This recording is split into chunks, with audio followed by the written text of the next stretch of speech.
We're going to be talking about product research and knowing your numbers, which is probably, if not one of the most important aspect with eComm. And we're going to go through this step by step, understanding the type of capital that you need. And we'll try to make it interesting too. It won't be dry. Neil, welcome. Can you Thank tell us you. a little bit about yourself?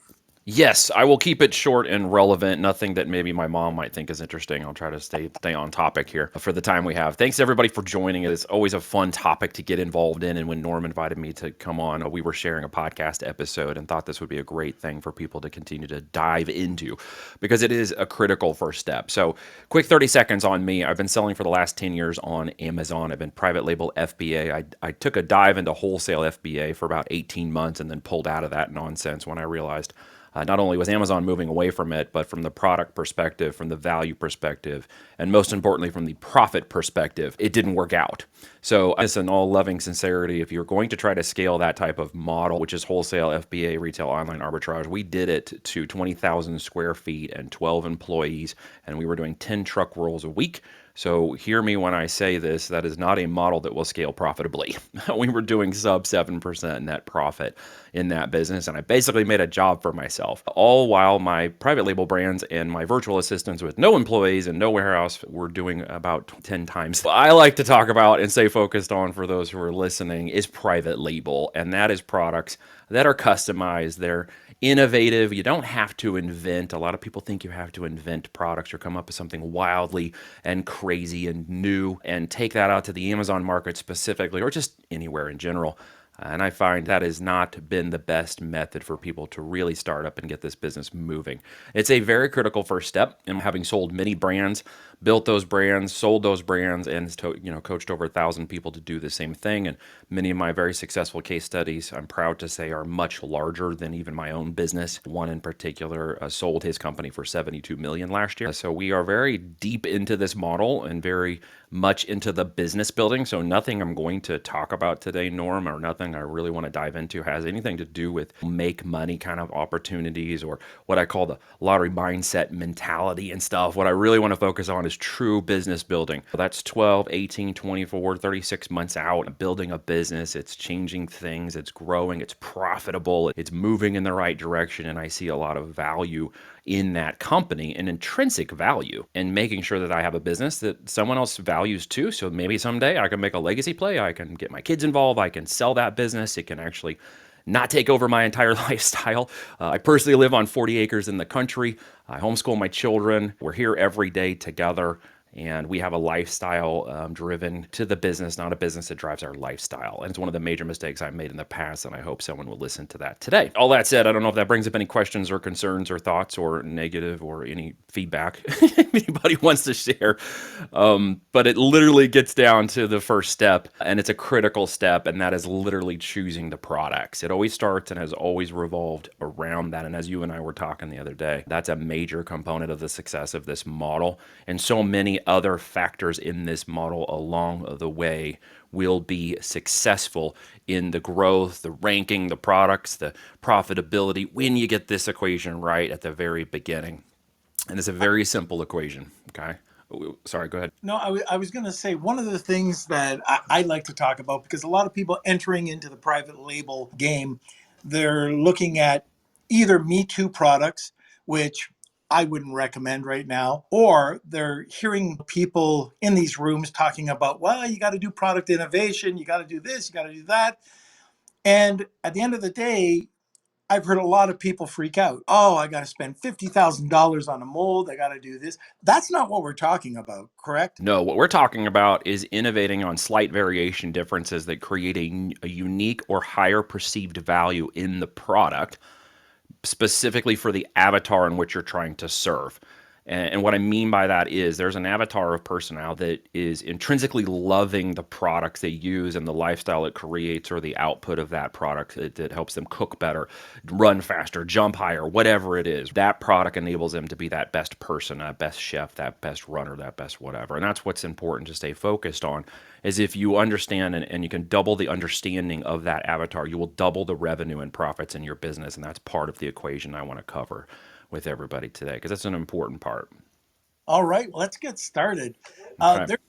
There's a variety of different steps to doing proper product research. I always like to, just take a look at the marketplace, see the trends, and then do proper competitive analysis. I want to get your take on this. Where do you start? What are the action steps? And then I do want to concentrate a little bit on competitive analysis because that really sums up whether you should get into a marketplace or not. Yeah, it really does. And it's good component of it. And I will default to this in terms of understanding for product selection. It may sound like there's a lot of emotions involved in this process, but quite honestly, it's very analytical. It's very data driven, and it goes, as I refer to, by the numbers. So the numbers of the product, the potential of the sell, the potential profitability of that product, and where your competitors currently set in the market have a lot to do with your current and future valuation of that product. Okay. You can't lose money on a product and make up for selling more of it. Okay. You can't market the product if there's no margin in it. You can't pay yourself if there's no money in it. And you certainly couldn't sell the business if it's not generating enough profits. To look at your competition is to really do the evaluation of not just short-term trends, but again, blue sky evergreen products we love particularly over products that might be trending to a certain degree and then drop off later on, or products that have a low perceived value but high availability at the time they're in the market, because that will always create a big rise and then a pancake flop, like a belly flop in a pool. and those are fun to ride, and we've done that in the past, but they don't create a lot of spinners. Like the spinners is one of the ones I'm thinking of. It Oh, created a high velocity, but in the end, it belly flopped down in price, and the competition became saturated, and the price was a race to the bottom. That's not what we're talking about here. Now, there are trending products that could move into evergreen, and you have to look at those a little bit differently. Okay. You have to really get your mind into a position to look at your competitors more critically. Like, not just one of the products, what are the other products? Is there a portfolio of products that they're selling? And is there any inclination that the portfolio of the products they're selling is not just evergreen, but it's following certain waves in trends? And can you get into the waves and trends to bring people's awareness to your product, and then have evergreen products that they'll see and then potentially purchase? Because what if you're here, the important part of growth and scalability of hitting 8 and even 9 figures in this business model is to understand the second, third, fourth, fifth product that you're going to get in the market in your brand, that portfolio that will support the customer who's purchasing that first product. So many people who don't understand the business of eComm or the business of growth and scale don't understand beyond the first click to sale, and that is that first product, first sale. You already need to be thinking about the second and third product you're going to be solving, and that's a good way to look at your competition. How have they solved 2 and 3 products or 4 products deep in their portfolio for the avatar they're solving? If you can identify those products, if you can run their numbers correctly, if you can assess them correctly and recognize how they come across to their avatar, you can create not only a competing brand, but then you will see opportunities or failure points that will identify itself in that data to go right back around and answer the main question everybody has: what the blank am I going to sell, and sell profitably? Because it will literally be in the data, and the numbers will reveal themselves to you. They are there. There's no guessing. And so many times I hear people come on and talk about these kinds of, and when you listen to the intent of their words and stuff, they're not actually speaking from a place of experience. They're speaking from a place of theoretical. The experience, I know, comes from understanding the avatar and the products to serve that avatar. People get that in reverse. So as you're looking at your competition, the thing that I want to point out here is, who are they actually serving first? Can you identify that avatar, age group, gender type, location, hobbies? What else are they spending money on? And then reverse that back into the products that you're going to present that avatar. Okay, so it's an inverse relationship, I think, than a lot of people look at the way products should be sourced. If anybody's on this call and they're looking and saying, okay, how do I actually apply that in real time today? How do I actually take that into an actionable state? What I want you to do is, because most everybody on here probably has an Amazon Prime account, or they've been on Amazon and bought something on Amazon. I want you to go into your current account of your consumer account, and I want you to look at the last 90 days of products that you've purchased personally. if you're not already aware of this, you should recognize that more than 60% of those products are sold by third-party sellers, okay? That means a good majority of the products you purchased, whether you recognize it or not, came from people like us. And most of the platform, in actuality, is sold by third-party people. Why is that important? Because you have products in your hand now that you may not have recognized as a consumer are products you could potentially sell as a seller, okay, as a producer. So to first step to training your brain is to start creating habits of looking at products from a sellable position, not a buyer position. And then what you would do is another level of analysis for the products that you've got or that you literally can hold in your hand and look at is determine at the differences in price points of those products. Why did you purchase them? What was driving that purchase from you? Why did you get in there? Was it purchasing something for you? Was it purchasing for a friend, a family member? Maybe you're the major buyer in your house and this was a product that needed because the kids needed shoes or they needed a jersey for their upcoming thing or you needed a tool to fix the car or some purpose-driven aspect.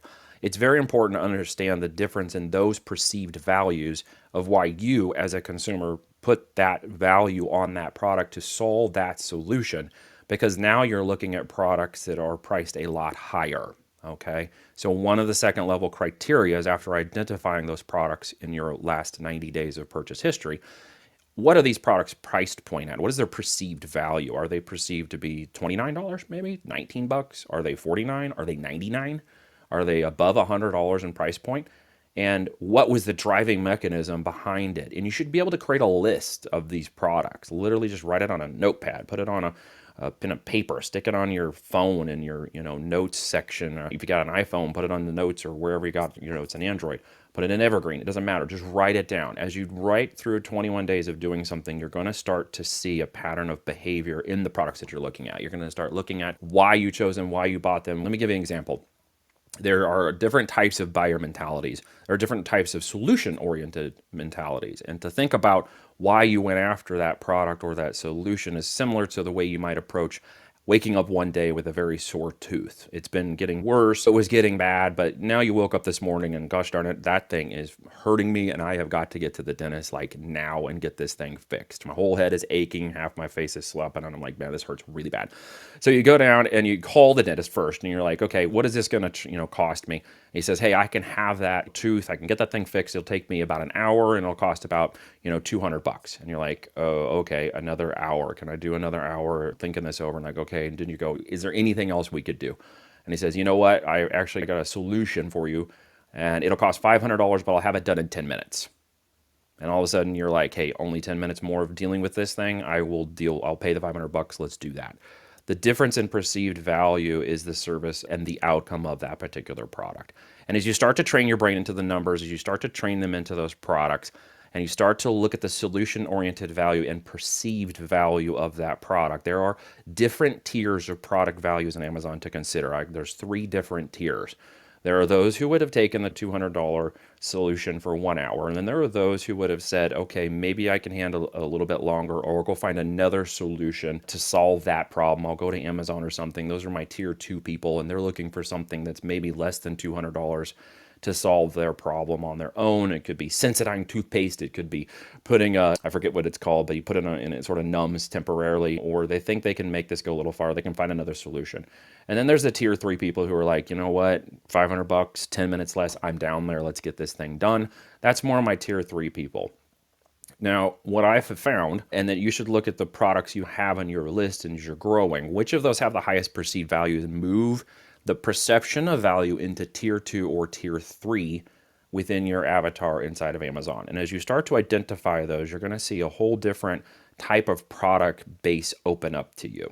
And what's important about understanding and training your brain to start looking at these data points and start seeing them for what they are is that the perception from a lot of people with probably less in experience, and we can make fun of them if we want and call them gurus, it doesn't really matter. The point is that at the tier 2 and tier 3 solution, you're now looking for products that are typically going to be $30, $50 to over $100 to over $300 in price point.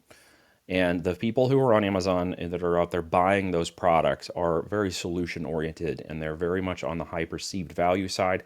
and they're not in what I call Amazon's model of selling, which is anything sub $30, anything sub $20, where everybody fights it out in a sweaty mosh pit of battle down below, and it's all my PPC cost me, my pay-per-click costs are too much, and I can't get my rankings up, and I can't move this product, and at the end of all of those costs, I'm making maybe $2 in profit, which is hard to really reconcile after I pay my taxes and everything at the end of the day. And that's where a lot of trainers and solution people in the make money space of Amazon go out to. The business builders and those who know the intrinsic value of the company is and rely on the profits and serving people who will come back and referral and buy more and more of your products on the back end is to understand that there's a higher retail price point, a higher perception of value. So you're going to refilter that list you've been building either in your mind or starting to write it down, and you're going to start to move that into your tier 2 and tier 3 product types. Because as I mentioned a minute ago, you can't make more profit selling more products. If I'm only making $1 in profit this month and I'm moving 1,000 units, and I think, well, I need to move 2,000 units next month, but you didn't move the profit from $1 to $3, you didn't gain anything, you actually lost. And this is where I see people getting 4-6 months into Amazon and then failing, and then screaming about Amazon failing them, taking all their money, and it doesn't work, and Amazon is a big brute. It literally gets down to them just really not understanding the numbers. So here's one of the numbers for the products on your third level analysis now. Okay, I've given you 2 levels of analysis. Your third level of analysis, if that product, okay, is making me personally more than $12 in net profit per unit, I consider that one of the 3 major data points of value in that product. Let me say this again. After all costs in the product, goods, PPC, marketing, all the different data points, including storage and warehouse and returns and Amazon fees, and I'm putting $12 in profit, okay, that's pocket cheddar every 2 weeks for every unit that sells, I'm considering that one of the winning data points for a product, okay?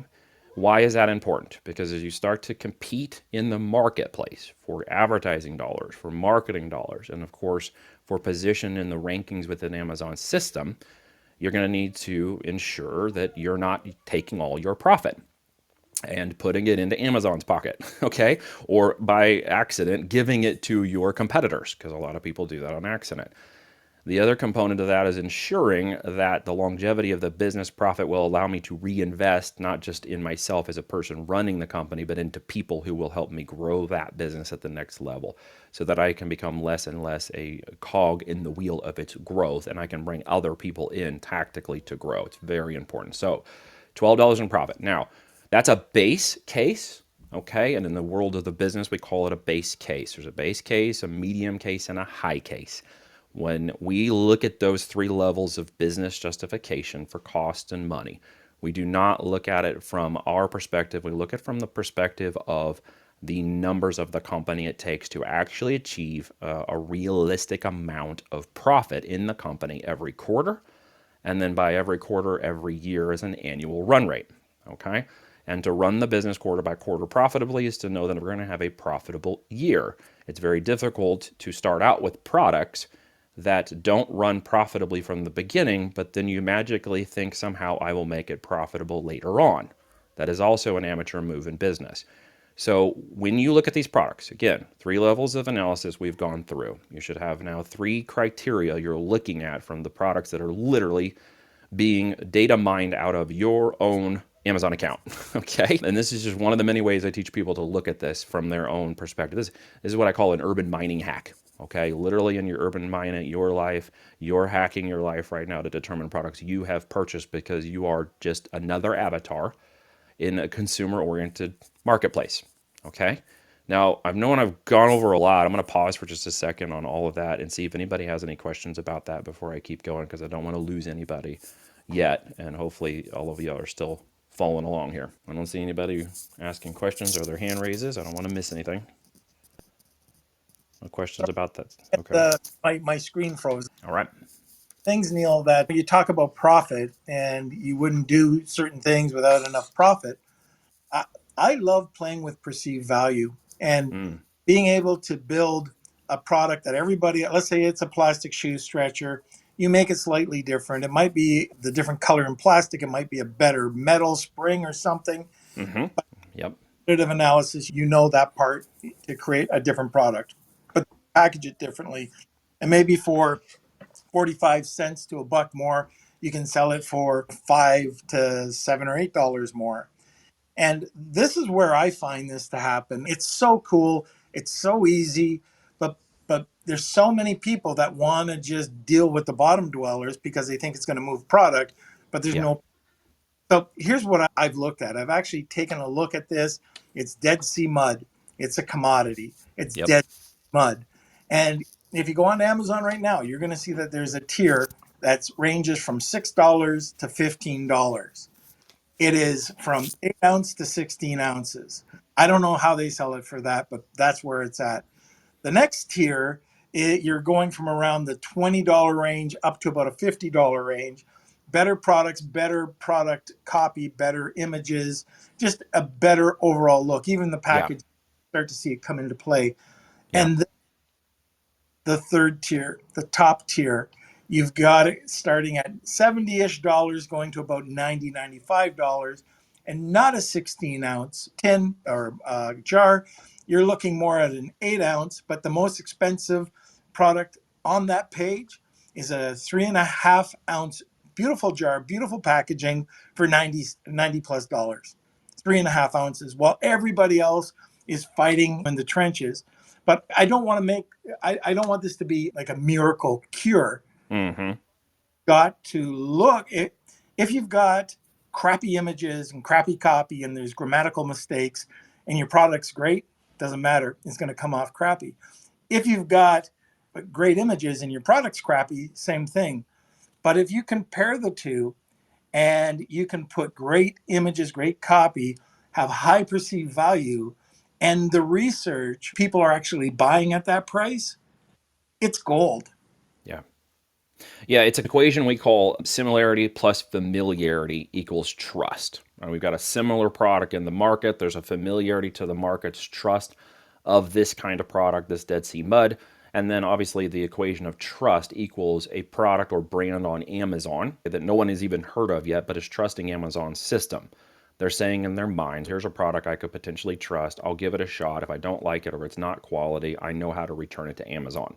And we actually use that in our favor. And we use that for the consumers and give them the value of that, which is why we can put higher perceived product price points and valuations, knowing that they're using that brain equation to determine the value of this product. And we will set products that are cost of goods around $10 to $15, but are very high quality products that we can sell for $80, literally.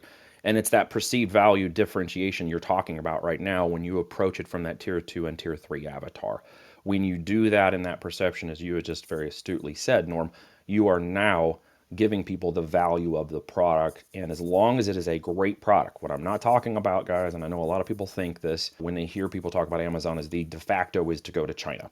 And the de facto is to provide low quality products or just products as fast as you can create them. And that is not by any means what we're talking about here. Right. I know Norm's not talking. I'm certainly not. And I want to make no misconceptions about that. Can you get great products from China? Sure. That wasn't the point. The point is we know there's a lot of quote unquote cheap Chinese crap out there. And that's a lot of stuff being peddled by that mosh pit of Amazon. What we're talking about is products you may even get from the United States or India or Italy or other locations and possibly from China too, where the value and the quality are of a much different level because people who are paying $50 to $300 for a product obviously have a different higher perception of value. And of course, when they get the product, I call it, the iPhone response and the iPhone packaging. They're expecting a quality heavy product with maybe not super complicated, but it's a great product and they understand the value of it as soon as they get it. And that's something you touched on. So that level is what I call my most list. It is it most profitable, most interesting, the most opportunity, most recent, and most simple. Literally. Love it. Because this is my now most list of products I have now filtered down through my criteria to a list of most things. Okay, I'll go through that again. Most profitable, most interesting, the most opportunity, most recent, and most simple. All right. With those products comes something I'll tell you here real quick of value that Amazon is trying to present to the consumers, and that is they simply want to sell more product. Okay, that's what the whole algo and the whole technical system and this big filing cabinet of information that this data warehouse is doing. It's just trying to get people to buy, more products, be very happy with those products, and then go back and buy more of those existing products or more other products. And one of the data points you should all be aware of is from a competitive perspective, from that trust equation we just identified, the system itself is looking to sell products that have a not only a higher perceived conversion rate or actual conversion rate, because there's two differences in there. I won't get into all of that, but at the end of it, it's looking for products that also make Amazon more money. So when I have that first bullet point as most profitable, it means the algo is actually looking to determine if my new product that I put in the system comparative to my competitors is actually making Amazon more money. So I'm not fighting with the system, you understand? If I'm in that mosh pit of products where our profits are all within $1 or $2 of each other and we're in that nasty place where we're all fighting for profits, Amazon's literally going to base its valuation and rankings and amount of traffic on other variables that you cannot control. And it's very important to understand what I'm saying here. It may be technically too far in the weeds, but if you got the concept, that's really what I'm trying to get down for you. When you're fighting the system, you will suffer from the system. When you're giving the system what it wants, it will reward you greater and faster. Okay, that's why we can launch brands in 30 to 45 days from the launch of the brand in the marketplace and shoot them over to $100,000 a month and have that as an expect 50 to 100K return on that product. If the data and the market do not return that in 90 days, then we determine if that product stays or goes based on other products and how they're performing. It's all by the numbers. Right. Right? So, Neil, you've provided a ton of information today, a ton. And I would recommend people go back and listen to this on the replay. It is a hard stop that we've already gone over, but Yeah. what is the last thing? If you had one thing to finish off with, what could you tell our audience? Okay, so everybody asks me, what do you sell? Tell us what your products are. And I will not tell you what my products are, but I will tell you what my categories are, and I will tell you because they are the best sellers to run in terms of opportunity, the most volume, most profit, most everything on Amazon. Okay. Home and kitchen, toys and games, sports and outdoors, beauty and personal care, and health, household, and baby care. Okay, those are the top 5. All right. So if you're going to pick products in the market that define the criteria I've set for you today, those are the 5 ones you should stay focused on. Do not sell in electronics. Do not try to sell in supplements, and do not try to sell it. I won't get into the details because we're over our time. Just trust me on that. There's a lot more startup cost and trouble and mechanics and lower profit margins, as well as high turnover rates and manufacturing defects and all kinds of other things you don't want to deal with there. And there are a lot more simple ways to get this out here. So as long as you're focused on those type of categories, as long as you followed along today with the criteria, you should literally be able to go out today and start identifying products with most profit, most opportunity. And I hope that leaves you today with some actionable items you guys can go take to heart. Okay, fantastic. So, if you want to learn more or hear more from Neil, where can people get a hold of you? Yeah, again, I'm a tall guy with a short name. So you can literally Google me or DuckDuckGo me, Neil Twa. You can't miss me. You'll find my social networks. You'll find voltagedm.com where the business is. You'll find my Facebook and LinkedIn. And feel free to connect with me on any of those mechanisms that make most sense to you. Fantastic. Neil, thank you for coming on or being a guest in our room today. We'd love to have you come back. We could talk about this for hours, Yeah. but to give you a thumbs up, love the information you provided. Thank you so much for having me on. I'm honored, and I appreciate everybody listening today. Thanks, Neil. All right, everybody. So join us next Thursday for another eComm Weekly. Just wanted to thank the Startup Club for allowing me to have the room every Thursday at 1 p.m. and enjoy the rest of your day.